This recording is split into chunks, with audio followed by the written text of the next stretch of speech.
as that committee kind of progressed, one of the things that we did is we worked with an architect, and that architect helped us come up with a couple drawings and ideas. And that architect has worked on several schools, which was very helpful. They went through and talked about some of the important aspects of when they build a school or a facility, what they're looking for. And so what we came up with, and what I kind of think is interesting, one of the fun parts is, you know, we started with a blank slate, and then as we worked through, you know, the community groups and the school groups and everything else, it's progressed to a conceptual drawing.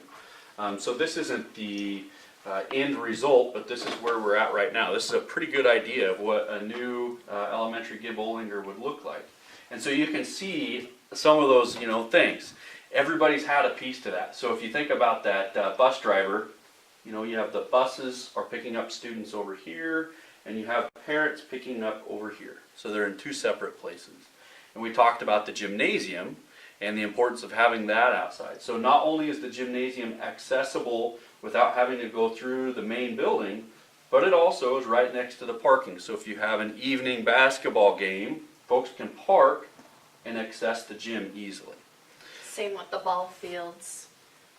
You know, they're right there as well. Yeah, and the other thing, you know, a couple other things that came up during that when we were talking to community was, you don't want to have all these events and not have a place to go to the bathroom or sell something out of, you know, doing our concessions. And so that was one thing that was added to it, because if you're going to do it, you might as well do it once, do it right. We don't need to spend all the money in the world on it, but we don't want to have to go back and spend more than we would have.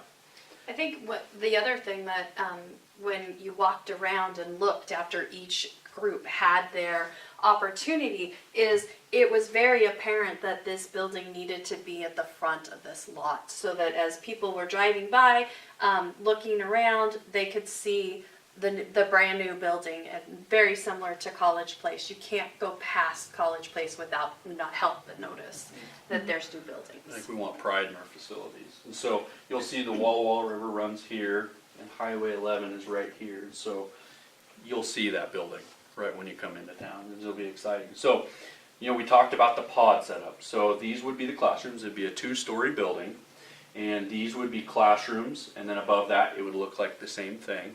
And these are the pod areas that we were talking about, where the classrooms spill into those areas and can be utilized. If you look at a lot of the conceptual drawings, they had this running all together.